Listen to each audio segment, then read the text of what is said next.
Bienvenidos a Sello Argentino. Hoy estuvimos con Liliana Parodi y conversamos sobre el liderazgo en los medios de comunicación, Silver Economy y la televisión de hoy.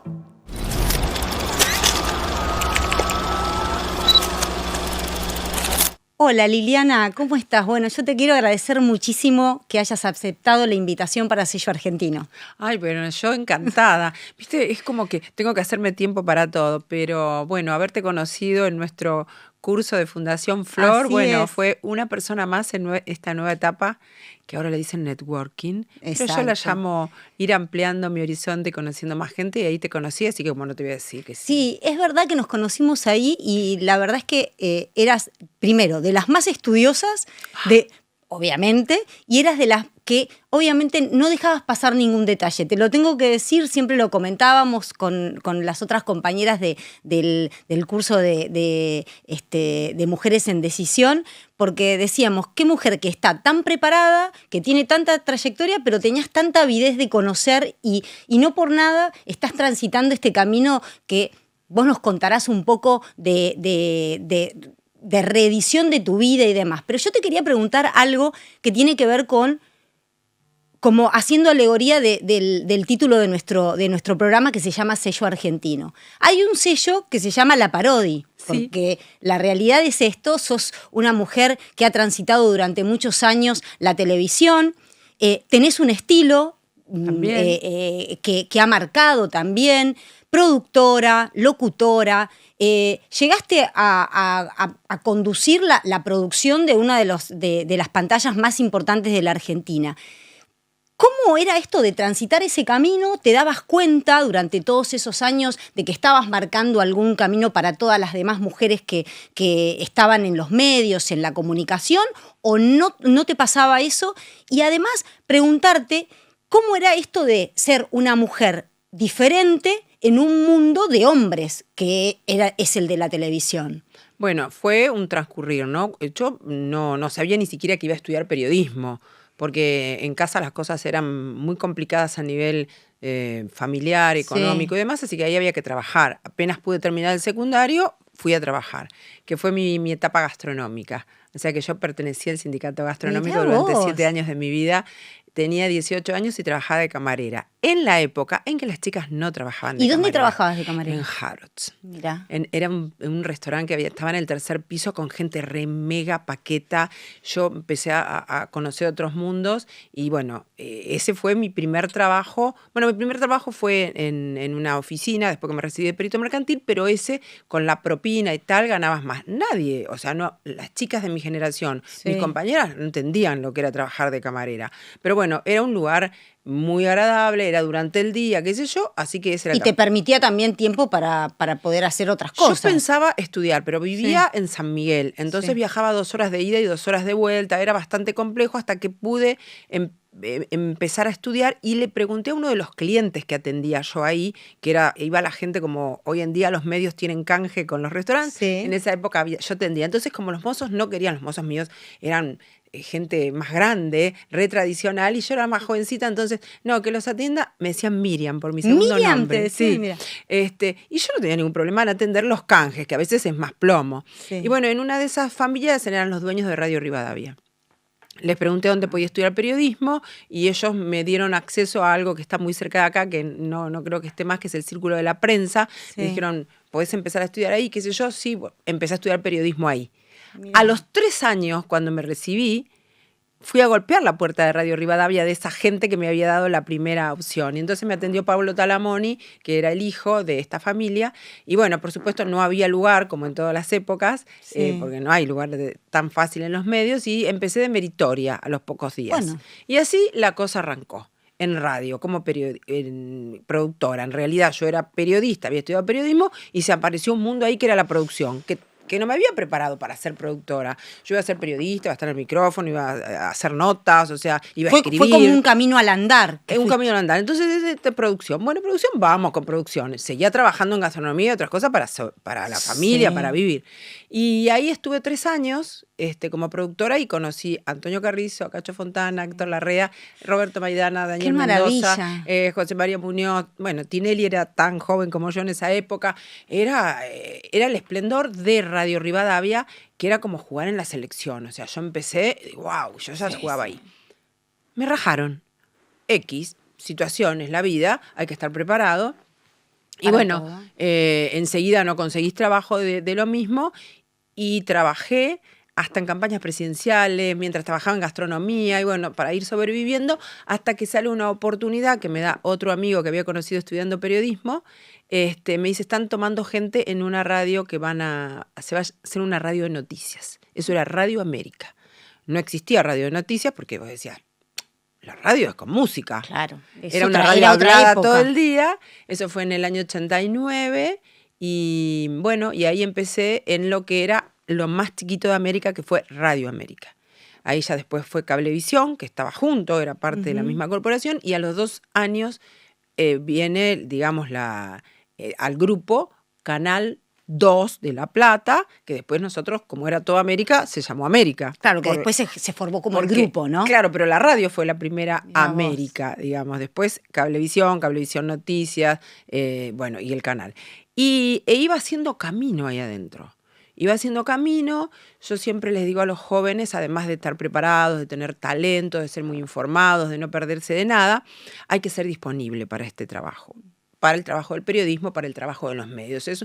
La disponibilidad es una condición que para mí es fundamental y yo soy disponible, sigo siendo disponible. Cuando vos querés que yo haga un trabajo, lo que sea, yo te pongo disponibilidad y atrás le pongo todo lo otro que traigo. Bueno, en ese andar, algunas veces la disponibilidad me jugaba bien, entonces me decía, bueno, ¿quién puede hacer el programa de las 3 de la mañana del domingo? Yo, o el fin de año. Siempre estaba como... Bueno, eso es una visión mía, que lo quiero ver desde ese lugar. Por supuesto que tendría otros talentos. Tiene que ver con personalidad, pero también con una habilidad, ¿no? Sí, y otros talentos que me acompañaban a la disponibilidad, porque si no, no hubiese llegado. Y ahí iba andando y conociendo gente y aprendiendo y sumando tecnología. Vos pensás que nosotros, cuando Radio América, ingresamos toda Radio América, había máquinas de escribir. No había computadoras. Entonces Ernequian manda al señor que se ocupaba de esa temática y nos empieza a poner esas gorditas que eran redonditas blancas y una pantalla chiquita con letras blanco y negro. Sí. Mis compañeros, que eran obviamente adultos porque ellos venían de la vieja radio y yo era de los jóvenes, ¿viste? Sí. No estuve buena ahí. El grupo era medio... Bueno, son grandes, no van a aprender. La máquina de ¿Tenías escribir. ese prejuicio un poquito? Claro, es lo que yo quiero contar ahora. Por Ojo eso. Con los sesgos. Bien. Porque nosotros cuando fuimos jóvenes mirábamos, estos están grandes, o sea, que no pueden adaptarse a esa tecnología. Les costaba, de verdad, como les debe costar ahora a las personas de mi edad, pero que no pueden adaptarse. Sí. Entonces, la cosa hubiese sido mejor y en algunos casos se dio de hacer una cosa intergeneracional copada. Pero bueno, lo primero es resistencia y también de los grandes que tienen resistencia con los jóvenes. Eso es lo que uno trata de ir remediando con el paso del tiempo. Así que ahí, bueno, fue Radio América, la junta con los grandes, con los jóvenes, la computadora, y la Qué tecnología lindo. y demás. ¿Te acordás con mucha felicidad de esas épocas? Sí, siempre. Y aparte de todas las oportunidades. Y yo soy fundamentalmente una cazadora de oportunidades. Entonces, si había oportunidades... No dejas pasar una. Y si yo la veo, no la dejo pasar. Bien. Entonces había que hacer tal cosa, o prepararse para la otra, o la de más allá. Y bueno, como vos bien decís, en el camino la cosa parecía más fácil para los varones. Si tenían que nombrar un nuevo gerente o un nuevo jefe, siempre o había más varones ahí para elegir, o elegían en última opción a alguna de las mujeres. Uno lo va transitando y no se da cuenta. Considera, no, porque debe saber más, o él tiene más experiencia. O tiene más tiempo. No, pues yo siempre me sobró el tiempo. Sí. Más currículum. Siempre era como que te quedabas ahí. No lo sé si era así. Yo lo iba viviendo así, pero igual iba creciendo, igual hubo gente que siempre hay que estar atento, porque siempre hay uno que dice, es esta persona la que puede estar, o un jefe, o un gerente, o alguien. Yo me acuerdo siempre cuando entré a Radio América que era los fines de semana. El turno que me tocó era fines de semana, no, los otros ya se habían cubierto.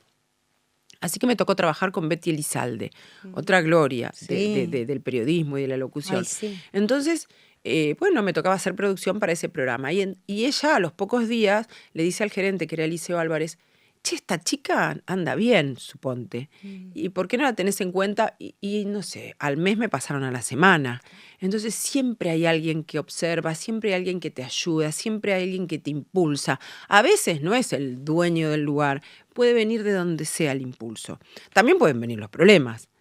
Hay que estar preparado para todos, porque podía haber otra persona que pensara lo contrario. Sí. Pero bueno, a mí toda esa gestión de mí misma transitando siempre me gustó hacerla. Bien. Siempre es un tema que yo creo que todas las personas tienen que saber, que no es aleatorio, que no pasa por casualidad, que uno tiene que estar atento a las señales, atento a las oportunidades, atento al discurso propio de uno cuando quiere estar en un lugar, cuando no quiere estar, usar el carácter cuando corresponde. Digamos, hay una cantidad de cosas que a mí siempre me gusta contarles a las nuevas generaciones, por supuesto. Esto cuando yo te escucho es como que esta gestión, ¿no?, de vos misma y esta autorregulación es un aprendizaje de uno mismo también, no sé, o de reconocer cuáles son nuestras capacidades, cuáles son nuestras fortalezas y debilidades también, porque uno tiene que ir transitando este camino de perfeccionarse, ¿no? Pero yo te escucho y me parece fantástico esto de no dejar pasar oportunidades, ¿no? Nunca. Nunca. ¿Es construirse a uno mismo? O sea, la parodia, ¿cuándo te diste cuenta que la parodia era la parodia?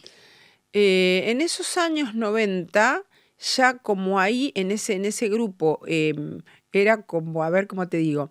En un momento teníamos los noticieros de Cablevisión más la radio, éramos como un multimedio en sí mismo, trabajábamos para todo como a la vez.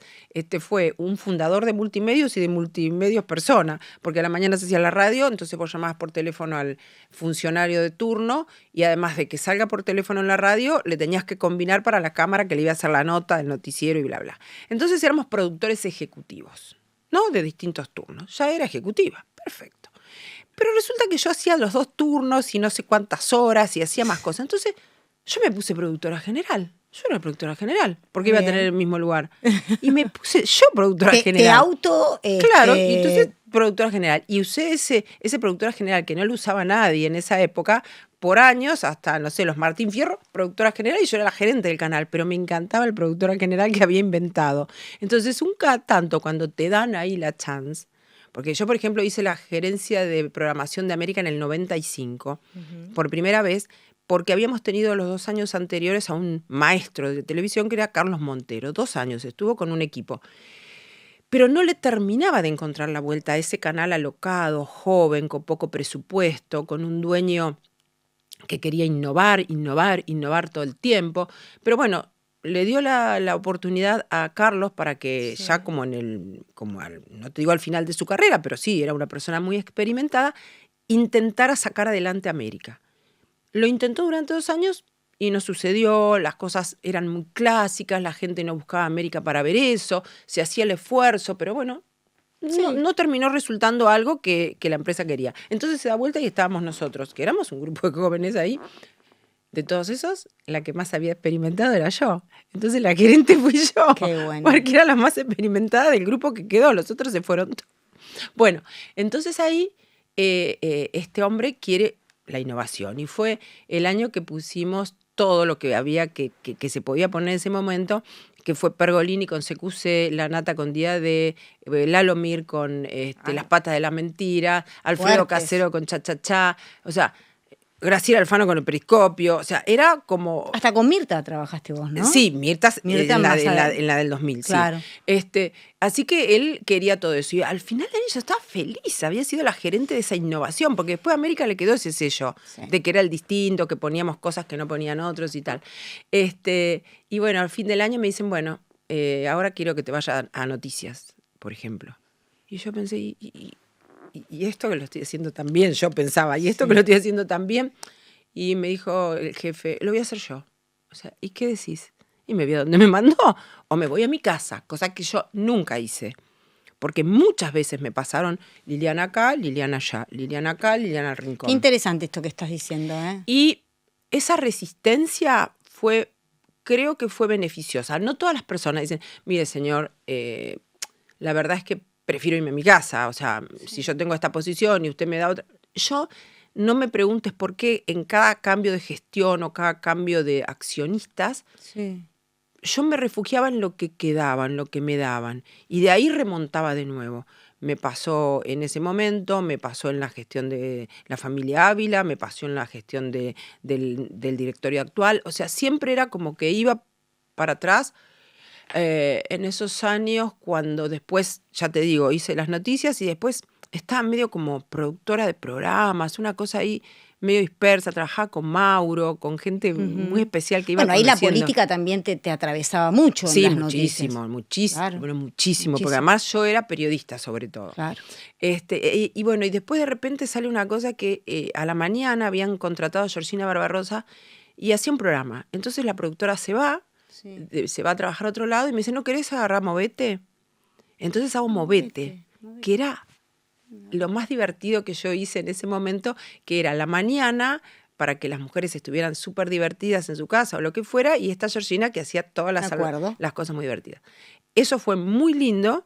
Yo hice de Georgina eso, que después ella se va a Canal 9 recontra contratada y no me hablé por 3 años, porque abandonó América y a mí, porque estaba en el 9 con Gasalla y yo estaba como loca. Entonces yo contrato a Carmen Barbieri, que se ganó Martín Fierro por hacer ese Movete. Las vueltas de la vida, bueno, por supuesto que eso después pasó, qué sé yo, ellas tenían 42 años más o menos en ese momento, eran unas mujeres adultas, digamos, pero jóvenes.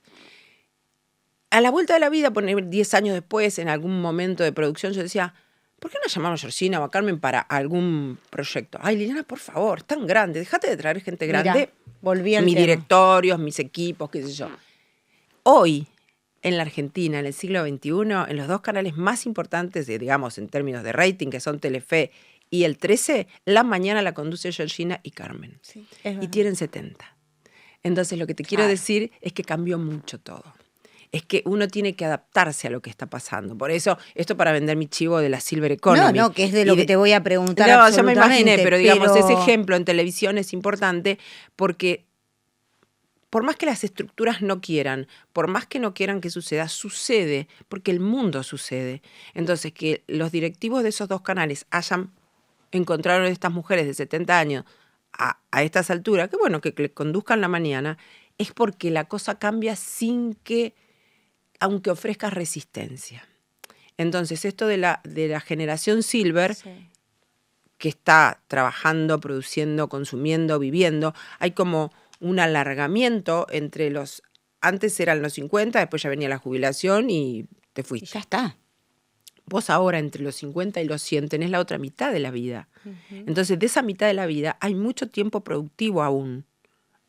Y además tenés que prepararte para cuando ya no seas productivo económicamente o si te dedicaste al arte o a lo que pudieras dedicarte según tu posibilidad económica, y que esa edad lejana la tengas con prevención, con bienestar, salud, vivienda, digamos, lo que necesites para ese momento de la vida. Porque la longevidad positiva es que nos extendimos, estamos viviendo más años. Exactamente. Y eso es, digamos, de eso también me ocupo ahora. Sí, como para introducirnos en este tema que primero que me apasiona y además cómo lo contás, que no lo contás desde un lugar estático, sino absolutamente dinámico y preventivo, ¿no? Es decir, cómo haces para subirte a una ola. Como has hecho siempre en tu vida. Yo creo que esto de verla, ¿no? Verla venir y decir, bueno, no, hay una determinada generación que hoy está siendo invisible, o por lo menos tenemos que visibilizarla, porque además lo que pasa es que económicamente es muy, muy redituable. Pero los medios están llenos de personas Silver. Yo ahora les digo Silver. Vos sos una chica Silver. Yo ahora me digo chica Silver. ¿Qué es ser una chica Silver? Y cuando yo descubrí que era la Silver Economy, hace menos de un año, la Silver Economy, me dice Andrea Falcone. Yo, ¿qué?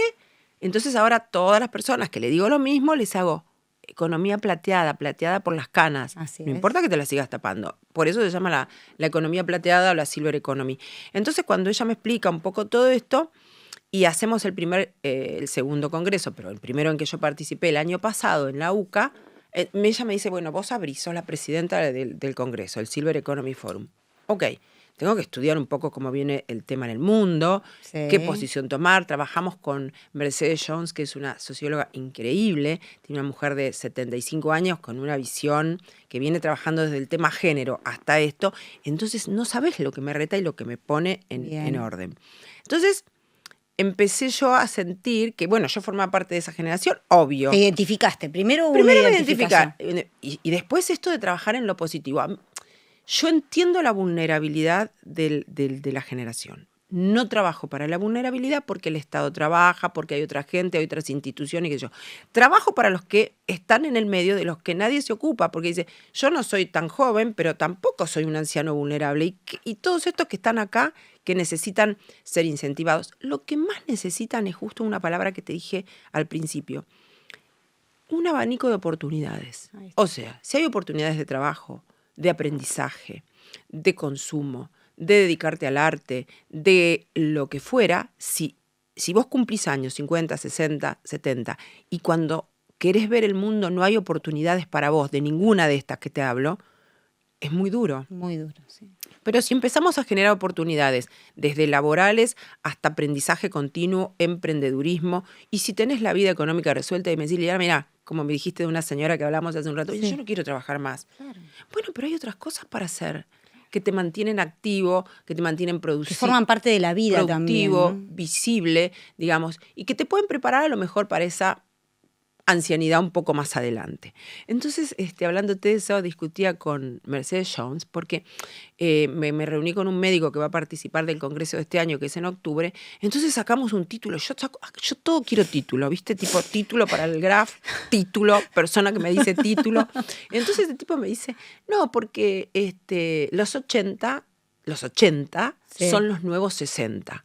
Ay, le digo, me encanta, qué hermoso título, yo estaba feliz. Bien. Digo, ese para el Congreso me viene bárbaro, porque es realmente lo que uno trata de significar. ¿Cuándo se lo dije a Mercedes Jones? No, Liliana, los 80 son los nuevos 80, son los 80 del siglo XXI, que es lo importante. No creer que uno tiene otra edad, parecer otra edad, sacarse los años y todo lo demás, sino que los 80 de hoy realmente son increíbles. O sea, todos conocemos personas de 80 años. Que están bárbaros, que pueden trabajan, potenciar. Tienen una vida activa, qué sé yo, su mente, lo que fuera. Y entonces me enseñó, no, que no hay que tapar e inventar otra cosa. Así que estamos trabajando mucho en grupos como IDEAM, Chan y demás, que nos llaman como para... Todo el mundo quiere abrir el tema Silver, el tema de la generación Silver. Y nosotros le estamos dando esa visión, ese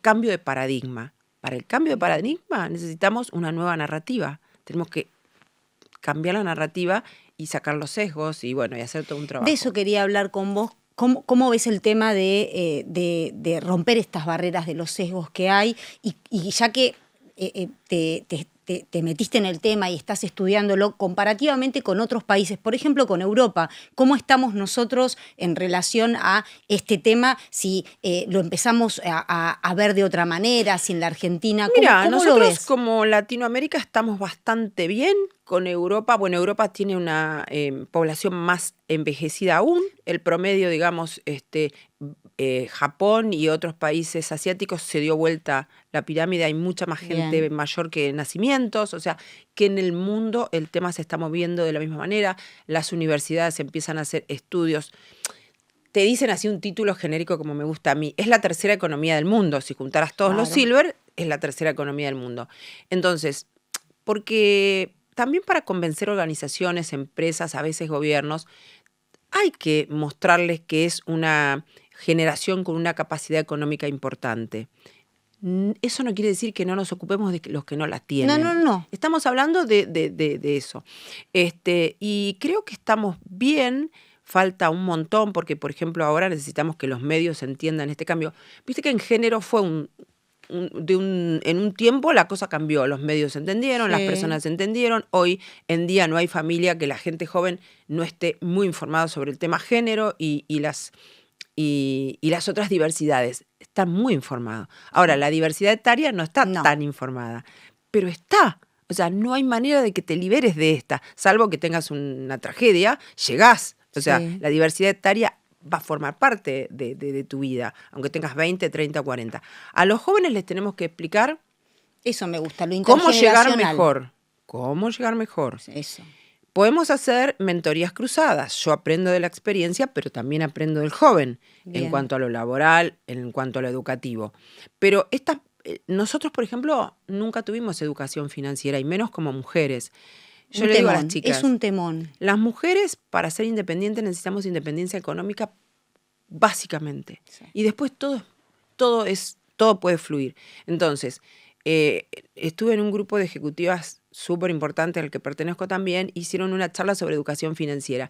Y aún ellas que trabajan en puestos muy importantes, sí, el dinero y la inversión, aunque sea de $10 o 100 o 1.000.000, no importa, la que puedan, lo manejan los maridos. Claro. O le preguntan a un tercero, o sea, como que necesitan una validación. Sí, mi época era tipo dólar, ladrillo, lo que pudiera. No entraba en el circuito de decir, bueno, ¿cómo yo puedo desarrollar? Para vos llegar ahora a esa longevidad, dice, vamos a vivir 100 años, sí, vos necesitas empezar antes. Porque el sistema previsional en el mundo no puede cubrir la misma vida que vos tenés cuando estás activo. No van a dar los números nunca. No. Entonces, no es sostenible el sistema. Hay que preparar a las generaciones para decir, bueno, y encima las generaciones jóvenes no son tan previsoras, están como más en el día a día.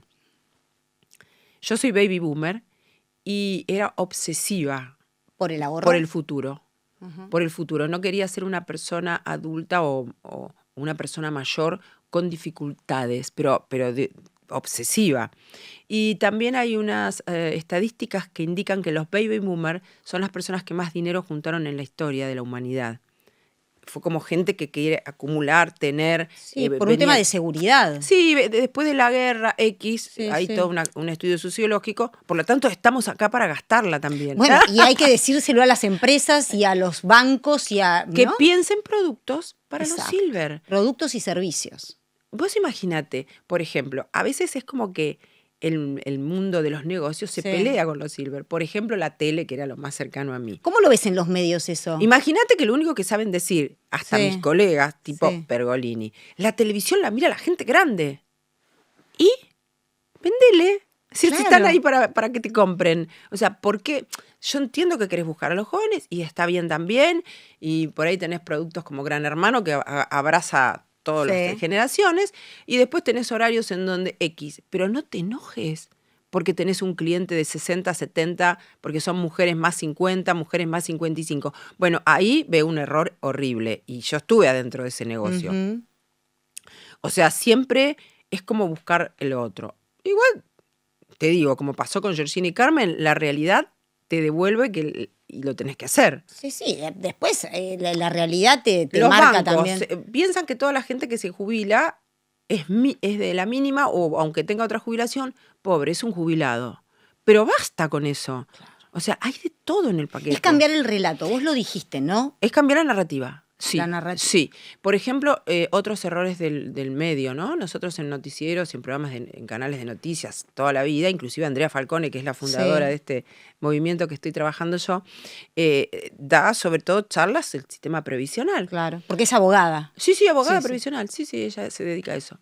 Entonces, Andrea habla, está el periodista, y en el medio, gente muy vulnerable, en una plaza, muy enfermos, o jugando al ajedrez, o en colas de bancos donde el mundo se acaba. Sí. Eso es verdad, pero esas imágenes son de archivo y las ponen hasta el hartazgo.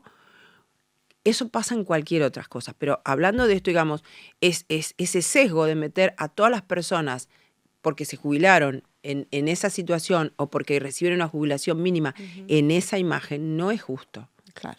Hay de todo. Hay niños vulnerables y hay niños que no tienen problemas, o sea, y en los jubilados también los hay. Entonces, en la generación silver, que está sesgada, tipo, grande, no servís más, cumplís años y te morís. Claro. Esta visión y esta mirada me interesa como para explicarla también, y creo que sin hasta el cansancio de que cambiar esta visión de debilidad y vulnerabilidad por de una gran oportunidad, ¿no? De una gran oportunidad que te da la ciencia, la vida. O sea, de repente se nos agregaron casi 20 años de vida. La longevidad, por un lado. Es la longevidad positiva. Y la longevidad arranca cuando nacemos, hasta el final, ¿no? Entonces, aunque en la práctica existe y todos tenemos familia que ha llegado a edades que otros que antiguamente no llegaban, etcétera, porque nosotros, claro, los de mi generación teníamos a la abuela, a los 60, 50 y pico, era la abuela que te cocinaba y te cuidaba a los nietos. Vos imaginate hoy a las abuelas, ni cuidan. Pero eso también pasa hace 20 años. Por eso te digo que la sociedad resuelve antes que los medios y que todos los demás atrás nos demos cuenta. Las abuelas, yo me acuerdo de haber escuchado mucho a mis amigas, yo no tengo hijos, o a mis hermanos. Che, pero no tiene cosas que hacer mi mamá, no me cuida a los chicos, o trabaja, o tiene... Y estaba hasta como mal visto eso. Mal visto. Mal visto. O sea, pero porque también la mujer de 60 también tenía que ser vista como eso. Y los varones era bastante más duro. A veces en todos estos grupos de trabajo somos más mujeres empujando esta nueva narrativa. Sí. Los varones, bueno, por algún motivo que desconozco, viste que y todos conocemos que a veces cuando se jubilan o cuando su vida activa laboral tienen que dar el paso al costado, les ocasiona una crisis grande.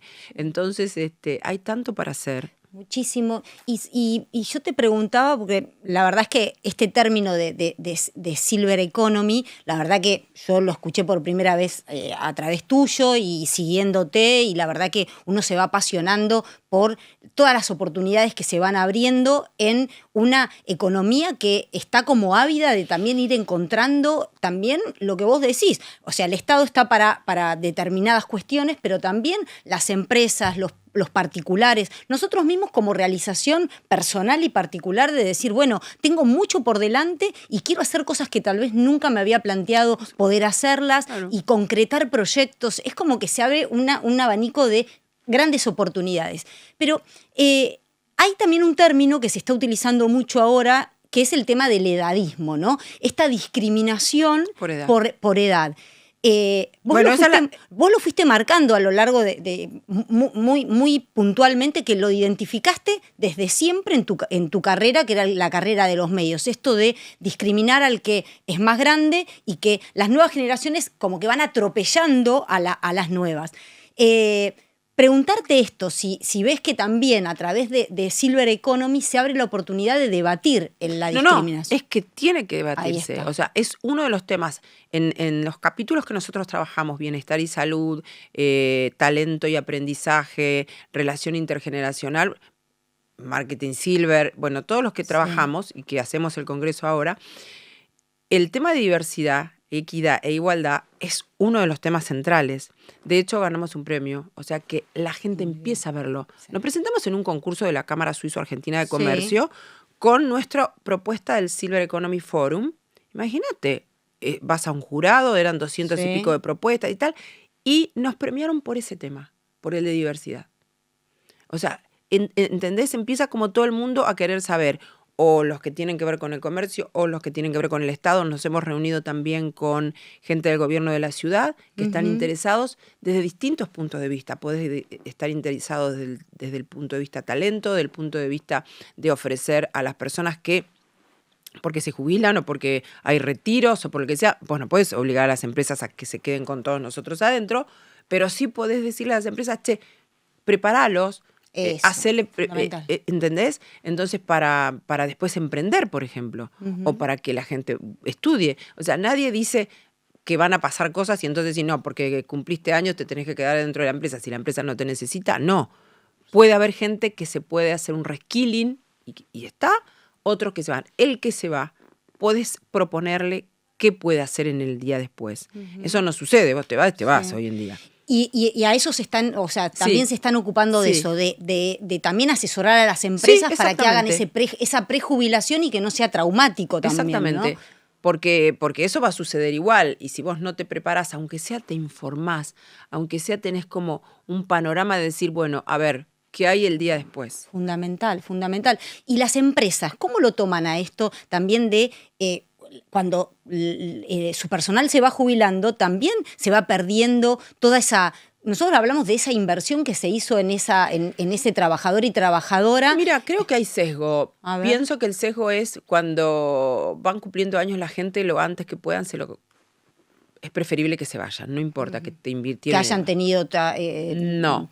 También es cierto que la generación de las que estamos hablando, además, tiene que hacer un reskilling propio con su cabeza, porque a veces yo lo digo como un chiste, tipo, hay muchos que no tienen tan bien las habilidades blandas. Son personas más rígidas, hay que trabajar. Entonces, eso depende de cada empresa. Vos, por ejemplo, ¿cuánto estuviste trabajando en la última empresa?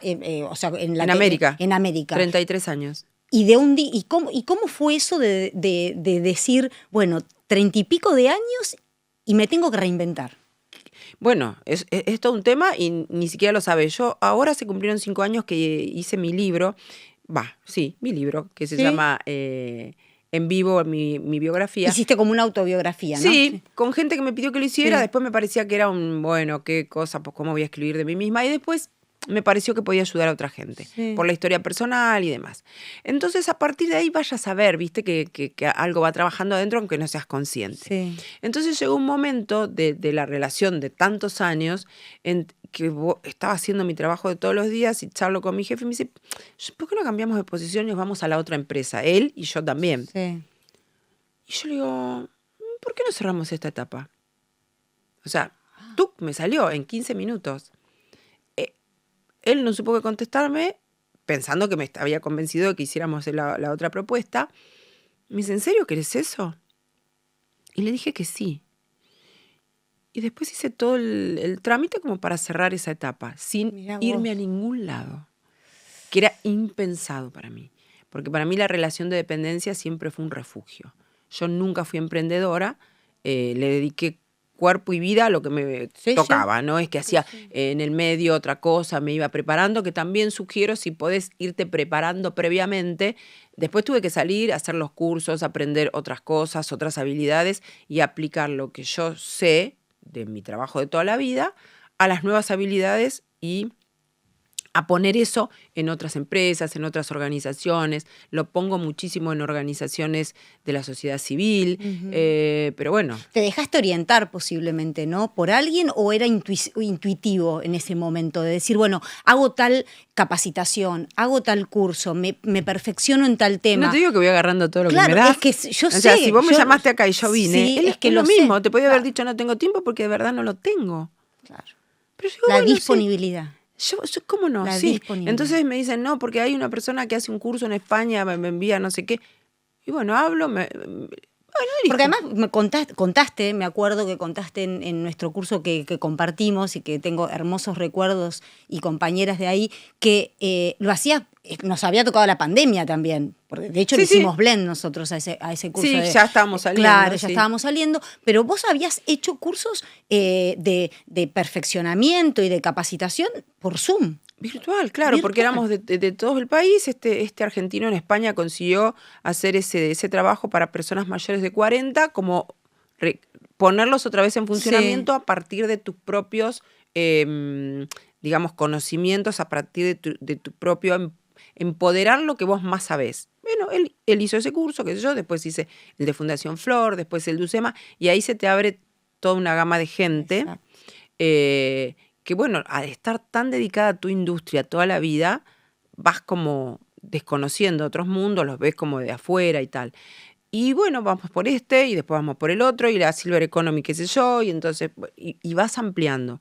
Entonces, bueno, ahora estoy organizándome en mi propia oficina, con mi propia consultora, y poniéndole nombre y apellido a cada una de las cosas a las que me dedico, porque si no... No, y está muy bien, hay que ordenarse también. Sí, hay que ordenarse y seguir viviendo. Exactamente. Sí. ¿Y qué va a ser? En octubre contaste que van a hacer el fórum. Claro. Contanos un poco de... Lo hacemos en el CCK. Bien. Es el formato igual que el año pasado, son 7 u 8 paneles con cada una de las de los ejes, de los capítulos que te comentaba antes. En cada uno hay especialistas y lo que nosotros hacemos desde este foro es que todo lo que se sabe, todo lo que hay que estar atento, todo lo que hay que empezar a abrir en la generación Silver, que la trabajamos a nivel intergeneracional, no es que somos los Silver agarrados de Dios Silver. Fundamental. Mundo, acá está sucediendo esto en la parte talento y trabajo con ejemplos. Bueno, el otro día tuvimos una reunión muy importante donde en la ciudad de Buenos Aires ya se está empezando a trabajar el tema del co-living, que son esos lugares, edificios, qué sé yo, para personas Silver. Sí. Pero que tienen toda una, como si fueran amenities Silver. Sí. Bueno, eso se llama en Estados Unidos un montón, que es el tema co-living y que todos nos preguntamos a veces, yo cuando estoy grande, mejor me voy a vivir en un lugar, pero que sea mi casa, no un... Pero para eso te tenés que preverlo, tenés que trabajar. Tenés que invertir. O bien, esos co-living pueden ser inversiones de gente joven hoy, que dicen, ya me lo invierto, mientras es una inversión, tengo mi rédito porque soy joven, pero después lo voy a poder usar. Hay una cantidad de cosas, y nosotros, bueno, en bienestar y salud ni hablar, en diversidad, todo lo que quieran, y cómo alentar la parte de recursos humanos, la parte de marketing y las políticas de Estado. Háblennos a todos. Qué bueno. Bueno, vamos a estar ahí muy atentos a las fechas de 22 de octubre. Listo, 22 de octubre para que también lo sepan. Y te quiero hacer una pregunta, pero... Ya como hablamos de la Parodi es una mujer ya construida, con una autobiografía, con un recorrido. ¿Qué le dirías a la Liliana de General Villegas? Bueno, a veces le hablo, pobre. Le hablas, ¿no? Sí. A la de General Villegas era bastante alegre esa ¿Cómo Liliana. era esa nena? Esa Liliana era hija de una mamá soltera, que tenía 19 años, mi madre, así que fue como un escándalo familiar. Pero tuve una abuela muy hermosa y un abuelo muy hermoso y mis tíos, que ellos me dieron todo el afecto que vos puedas imaginar. Qué lindo. Mi mamá y mi abuela trabajaban en estancias de la zona, mi abuela era cocinera y mi mamá era la empleada, una de las empleadas de la zona. Y yo vivía con ellas y convivía con las personas que eran los dueños de esos lugares. Y era como una especie de mascota. Ellos me llevaban, me cuidaban, yo fui a la escuela y ya sabía leer y escribir. Formaba parte de esos donde iban ellas trabajando. Yo pienso que de esa gente me quedó a mí tanto, ay, que me gusta esto, que qué rico lo otro, que qué sé yo, porque de algún lado te viene. Sí. Bueno, y mi mamá se casa con el señor, que imagínate las vueltas de la vida, el apellido mío es Parodi, pero mi papá no es Parodi. Y yo soy la Parodi. O sea, ¿entendés? Mirá. Es una adopción, cuando ya era un poco más grande yo, de esta pareja de mi madre. Y es muy así como raro para mí porque soy la Parodi y es de esa adopción, ¿no? Bueno, y después nacieron mis hermanos y ya Villegas, que es como el lugar que me quedó así en el recuerdo, la cosa ya se empezó a complicar más todavía económicamente. Nos vinimos a Buenos Aires cuando tenía 8 años. 8 años. Yo hice 3er grado en 3 escuelas, una en Villegas, Saboya y después acá en Buenos Aires, y el colegio primario creo que lo hice en 7 escuelas. Ay, qué barbaridad. Bueno, pero yo siempre me adapté a todo, ya escuchaste. Ya, total. Todo, así que cuando me decían Liliana al Rincón en América, ¿sabes qué? Ya tenía años de Rincón. Bueno, y fue muy duro porque vivimos en el Gran Buenos Aires, pero en el Gran Buenos Aires duro de esa época, que a mí lo que más me molesta de toda la política argentina, de todo lo que vos te puedas imaginar de la política del país, de dónde pudimos, cómo no pudimos, es que yo viví ese Gran Buenos Aires cuando tenía 8, 9, 10 años, con el barro, sin agua, pobre. ¿Por qué eso se multiplicó tanto? O sea, ¿por qué no se pudo cambiar? Eso se fue multiplicando. Eran la gente que venía de las provincias, se instalaba en los barrios que se loteaban en el Gran Buenos Aires, pero bueno, eso en vez de traer mejor futuro, porque nos veníamos todo acá, todo peor, o sea, es peor de lo peor de lo peor, y eso me enoja un montón, me duele, me cuesta ir, pero bueno, yo pude. Entonces también tengo que contar que si yo pude, porque ellos me brindaron, mi madre y Parodi eran muy exigentes conmigo, con el colegio y con las cosas y tal. Yo no tenía problema, era la chica que, como dijiste antes, de que era la que más estudiaba, La que más, sí. nunca me llevé una materia, o sea, Sí. obvio. Entonces cuando me dijiste eso me dio Eras risa, digo, la uy, que de más grande también. estudiabas. No puede ser. Bueno, el asunto es que siempre eso del trabajo y del estudio y no sé qué, Y de las obligaciones, ¿no? y muy pobres. Y además viví también mucha violencia de género hacia mi madre. Ajá. O sea, fue durísimo toda esa etapa de la vida hasta que finalmente se terminó separando y yo tendría 15 años cuando ese matrimonio terminó. Pues bueno, el derrotero fue más difícil porque éramos mis hermanos, mi mamá y yo, y ahí hubo que trabajar para lo que suceda. Entonces, si uno puede salir, y si uno tiene que alentar a los otros. Entonces, todas esas cosas, en el colegio también era la parodi, en el no sé qué. Entonces, la parodi que era la nena que trabajaba para ayudar a la familia, la parodi era la nena que no sé qué, que era la delegada del curso, y así fue, no sé. Y entonces en cada uno de los lugares era la parodi, más que Liliana, ¿eh? Más que Liliana, ¿no? Sí, Por sí, eso sí. posiblemente es el sello que tenés Sí. Hoy en día también. Sí. Yo te quiero agradecer un montón por haber compartido esta charla, porque nos conocíamos, pero esto de conocerte un poquitito más no solo me gustó, sino que también creo que hace que muchas mujeres y también varones puedan sentir que se puede, ¿no? Pero Esto sí. y que todo es posible. Es lo único Y que yo todo es trato en posible. esta etapa de la vida de hace mucho tiempo. Me enoja a veces porque a veces eso no lo podés, a veces ni en tu propia familia lo lográs, ¿eh? Ni con las personas más queridas, que vos decís, te estoy diciendo cómo es, por qué es por ahí, qué sé yo, y eso no es suficiente. Ujú. A veces es lo que uno puede. Es lo que uno puede. Es lo que uno puede. Yo en ese sentido pude, y lo más importante es que pude, que también es lo más importante, muy linda la economía, muy linda Sí. la profesión, muy linda todo, pero también la persona. Entonces yo pude en el trayecto de mi vida tener una buena pareja, un buen compañero al lado mío, que yo que eso lo logré a los 40 y pico, tampoco Bueno. te va a creer que de chiquita. En el medio agarré cada pánfilo, pero bueno. Bueno, son las experiencias que uno tiene que Y tener bueno, para que hoy estés como pero era estás para que también. yo después llegara a buen puerto. Por supuesto. Muchísimas gracias. No, gracias. Un placer escucharte. Es motivador, es inspirador. Así que bueno, te vamos a seguir. Vamos a seguir las huellas de Silver Economy también. La chica Silver. La chica Silver. Así que muchísimas gracias, Liliana. La chica Silver está en Lili Parodi OK. Bueno, muy bien, ahí está también para que lo sepamos. Así que te agradezco enormemente por haberte tomado ese tiempo para poder conversar con nosotros. No, gracias por invitarme. Gracias. Carla.